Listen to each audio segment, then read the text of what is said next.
ने कहा था कि हमारा जो अंतिम फैसला होगा वो रिजल्ट पर भी लागू होगा। मतलब कि हम 4 महीने बाद भी पाएँगे कि इसमें धांधली हुई थी, तो रिजल्ट निकल भी जाएगा। तो ये है कि मुकदमे की मैं बता दूँ कि जो याचिका की जाती है वो एक एफ़िडेविट के माध्यम से की जाती है, इसको शपथ पत्र कहते हैं। उसके बाद क्या होता है कि जिस पर मुकदमा किया गया है, उस पक्ष से जवाब माँगा जाता है, क्योंकि न्यायालय का काम है दोनों पक्षों की बात सुनना ना। तो जैसे इसमें बीपीएससी पर केस किया गया है, तो बीपीएससी से जवाब माँगा जाएगा और उसको प्रति शपथ पत्र कहते हैं, काउंटर एफ़िडेविट कहते हैं। और वो जवाब बिंदुवार पर हमें, जिस तरह से पलटू राम ने 5 मिनट भी समय नहीं दिया अभ्यर्थियों की बात सुनने के लिए, जबकि पलटू राम खुद छात्र आंदोलन की उपज है। तो उससे तो इस सरकार की मतलब बिल्कुल जो है ना कलई खुल गई है, भांडा फूट गया है। और अब ज़्यादा दिन नहीं है, 9 महीने बाद फिर पलटू राम की भी परीक्षा है, चुनाव होंगे। तो मैंने बार-बार कहता हूँ कि ये सारे बेरोज़गार एक हो जाएँगे तो नमस्कार साथियों, स्वागत है आप सभी का आपके अपने चैनल स्वदेश लाइव पर। मैं आपके साथ हूं रत्नेश पांडे।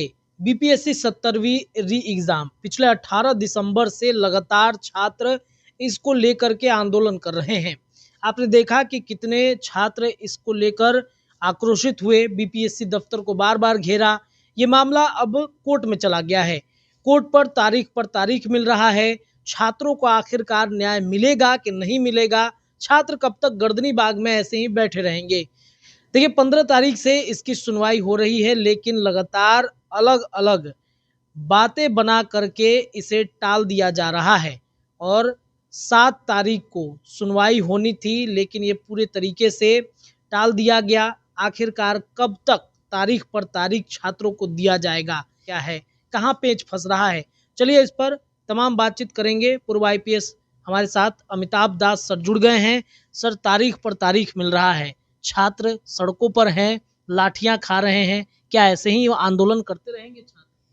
नहीं, ठीक है, तारीख तो थोड़ी मिली है, लेकिन बच्चों को भी धैर्य रखना चाहिए। हम लोग बचपन से सुनते आए हैं कि सब्र का फल मीठा होता है, तो अधीर नहीं होना है। देखिए, ये न्यायालय की ऐसी प्रक्रिया होती है, इसमें कोई बहुत आश्चर्य की बात नहीं है। मतलब बच्चे हड़बड़ा जाते हैं कि पहले ही दिन फैसला क्यों नहीं आया, ऐसे नहीं होता है। उसकी एक प्रक्रिया होती है और 15 जनवरी को इसकी पहली सुनवाई हुई थी और उसमें याचिकाकर्ताओं ने माँग की थी कि परीक्षा फल पर रोक लगा दी जाए। लेकिन हाई कोर्ट ने उस माँग को नहीं माना था, लेकिन हाई कोर्ट ने कहा था कि हमारा जो अंतिम फैसला होगा वो रिज़ल्ट पर भी लागू होगा। मतलब कि हम 4 महीने बाद भी पाएँगे कि इसमें धांधली हुई थी, तो रिज़ल्ट निकल भी जाएगा तो वो रद्द हो जाएगा। तो एक महत्वपूर्ण बात कही थी हाई कोर्ट ने। उसके बाद अगली तारीख 31 जनवरी थी, फिर 4 फरवरी, फिर ऐसे। तो उसमें खबर आ रही है कि जो न्यायमूर्ति चंदेल साहब हैं, जिनके मतलब बेंच में सुनवाई हो रही है, वो शायद अवकाश पर थे।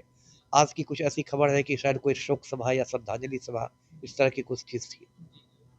तो देखिए, इसमें प्रक्रिया क्या है मुकदमे की मैं बता दूँ कि जो याचिका की जाती है वो एक एफ़िडेविट के माध्यम से की जाती है, इसको शपथ पत्र कहते हैं।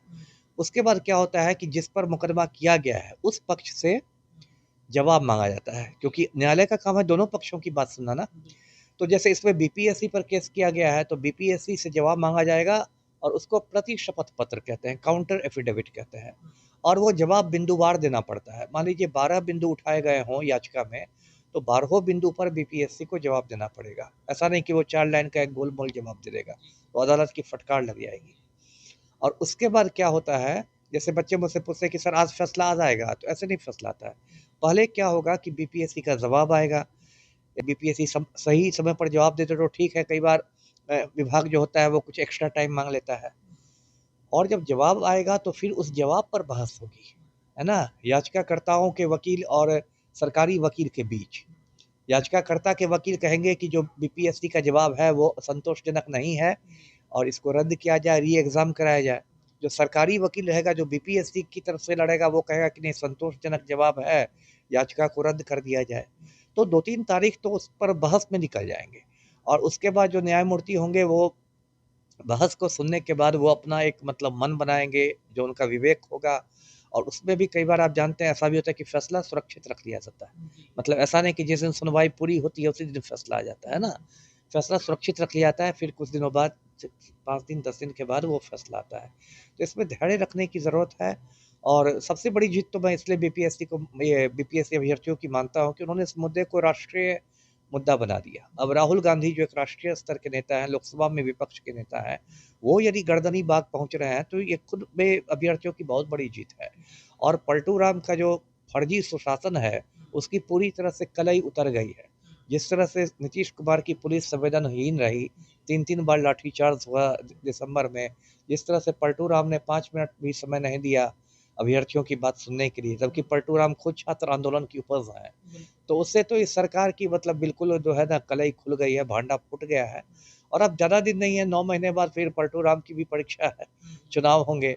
तो मैंने बार बार कहता हूँ कि ये सारे बेरोजगार एक हो जाएंगे तो मुख्यमंत्री को बेरोजगार कर देंगे। जी सर, इसमें कई लोगों के नाम सामने आ रहे हैं कि कई जो है नीतीश के करीबी भी इसमें संलिप्त हैं, पैसों का हेरफेर हुआ है, सीटें बिक गई हैं, वो लोग इसका समर्थन नहीं कर रहे हैं। वो सब तो देखिए होता ही, अब मैं क्या कहूँ, बिहार में तो शिक्षा माफिया है, वो सत्ता के गलियारों में उसकी पैठ है। देखिए पेपर लीक की बात है, मान लीजिए तो संजीव मुखिया का नाम कितना आता है, अब तक गिरफ्तार हुआ है? नहीं गिरफ्तार हुआ है। जो मेरी जानकारी है उस पर इनाम भी घोषित नहीं किया गया है ना? तो ये तो एक खुली हुई बात है। मैं तो डंके की चोट पर कहता हूँ कि बिहार की जो सरकार है, पलटू की सरकार, वो माफिया ही चलाता है। चाहे वो शराब माफिया हो, शिक्षा माफिया हो, या बालू माफिया हो, ट्रांसपोर्ट माफिया हो, ये तो पलटू राम एक कठपुतली है माफिया के। इसलिए 5 मिनट के लिए भी मिल नहीं रहे हैं। और यही पलटू राम अनंत सिंह जैसे माफिया से मुख्यमंत्री आवास से मिलते हैं और कई घंटे बंद कमरे में गुफ्तगू करते हैं। समझ जाइए अब क्या हाल है। जी इसमें सर कोचिंग माफियाओं के भी नाम सामने आए थे कि कई ऐसे कोचिंग संस्थान हैं जो ये नहीं चाहते कि छात्रों को न्याय मिले, वो खामोश हो गए हैं। सिर्फ एक रहमांसु सर जो हैं वो अभी जेल में हैं, बेऊर जेल में गए हैं, बाकी कोई सड़कों पे नहीं आया। देखिए बहुत सारी बातें होती है। आपने कहा, सही कहा कि कोचिंग भी तो अब एक है, मतलब बहुत बड़ा व्यवसाय बन गया है ना? और उसमें भी वो पैसा कमाने का एक मतलब ये बन गया, धंधा बन गया। अभी कुछ महीने पहले दिल्ली में आपको पता होगा एक बेसमेंट में पानी भर गया और उससे बच्चे डूब के मर गए, लॉक हो गया था। बताइए, आप बेसमेंट में क्लास चला रहे हैं, मोटिवेशनल स्पीकर बने हुए हैं, क्या मजाक है। तो ये तो है ही कि उसमें भी कुछ इल्ज़ाम लगते आए हैं, कितनी पुष्टि है मुझे नहीं मालूम। कि कुछ तो कहते हैं कि जिस कोचिंग संस्थान कुछ ऐसे हैं पटना में कि जो मॉक टेस्ट में जो सवाल करते हैं वही सवाल बीपीएससी में आ जाता है। तो ऐसी-ऐसी बातें खुद ईओयू ने कहा था, मैं नहीं कह रहा, ये आधिकारिक बयान था आर्थिक अपराध इकाई का, कि 3 कोचिंग संस्थान रडार पर हैं। पेपर लीक के एक मामले में कहा था ना, लेकिन वो रडार पर ही रह गए और मतलब उनका नाम का खुलासा नहीं हुआ। तो ये तो खुद आधिकारिक बयान है आर्थिक अपराध इकाई का। तो इसमें तो लोगों का संदेह बढ़ता ही है कि क्या अच्छा हो रहा है। सर, यूयू की तरफ से जो 67वीं परीक्षा पेपर जो लीक हुआ था उसमें 18 अधिकारियों के नाम सामने किए थे। जी। उन्होंने कहा था कि वो एसडीएम, एसडीओ के पद पर अभी तैनात हैं। कार्यरत हैं, जी बिल्कुल, बिल्कुल। और बार-बार उनके नाम आते हैं, उनके नाम का खुलासा होना चाहिए ना। ये आप सस्पेंस क्यों कर रहे हैं? यदि है तो आप उनकी गिरफ्तारी कीजिए, उन पर कार्रवाई कीजिए, उनके खिलाफ सबूत इकट्ठा कीजिए। लेकिन अब मैं देखिए क्या दिक्कत है कि हर जगह बहुत राजनीतिक हस्तक्षेप है। अब ईओयू देखिए सिपाही भर्ती का पेपर लीक कर रहा है। उसमें संजीव सिंघल की इतनी बड़ी भूमिका थी कि कायदे से सिंघल को जेल में रहना चाहिए था। लेकिन ईओयू ने कुछ नहीं किया है। तो कहीं न कहीं तो ईओयू पर राजनीतिक दबाव है ही, चाहे पलटू राम का या और किसी का।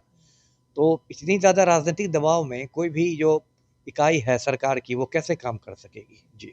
सर, क्या करना चाहिए? अंतिम प्रश्न है, छात्र अब इंतजार करेंगे, कब तक इंतजार करते रहेंगे? अब देखिए न्यायपालिका का तो सम्मान करना होगा ना आपको। जब देश में न्यायपालिका है तो आपको तो इंतज़ार करना पड़ेगा। हाँ, इस बीच जो है बच्चों को शांतिपूर्ण आंदोलन चलाए चलाए रखना चाहिए। क्योंकि अब जो लड़ाई है वो सिर्फ़ इस री एग्ज़ाम के बाहर भी चली गई है। अब एक पूरी जो भ्रष्ट व्यवस्था है, एक पूरा जो भ्रष्ट सिस्टम है, उस पर अब ये लड़ाई आ गई है। इसलिए री एग्ज़ाम हो भी जाता है तब भी शिक्षा माफिया के खिलाफ तो ये जो मशाल है, वो जलती रहनी चाहिए। क्या मेंस तक ऐसे ही खिंचाते रहेगा कोर्ट में मामला? अब ये तो बहुत कुछ न्यायपालिका पर निर्भर करता है। मेंस की बात हो रही है तो कहा जा रहा है कि अप्रैल के आसपास होगा, तो उसमें तो अभी समय है, मोटा-मोटी 2 महीने तो पूरा है। उसके पहले यदि फैसला आ जाएगा तो फिर वहाँ अलग रूप रहेगा। जी। चलिए सर, बहुत-बहुत शुक्रिया बातचीत करने के लिए। तो देखिए छात्रों, अभी इंतज़ार करना पड़ेगा, न्यायपालिका क्या फ़ैसला सुनाती है, ये देखना होगा।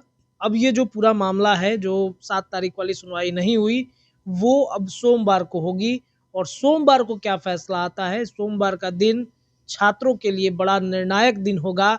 छात्र बेसब्री से इंतज़ार कर रहे हैं सोमवार का कि भई अब क्या फ़ैसला कोर्ट सुनाता है। जुड़े रहिए, तमाम अपडेट लगातार हम आपको बताएँगे। अपनी राय आप कमेंट में रखिए, चैनल पर नए हैं तो सब्सक्राइब करते ज़रूर जाइएगा। बहुत-बहुत धन्यवाद।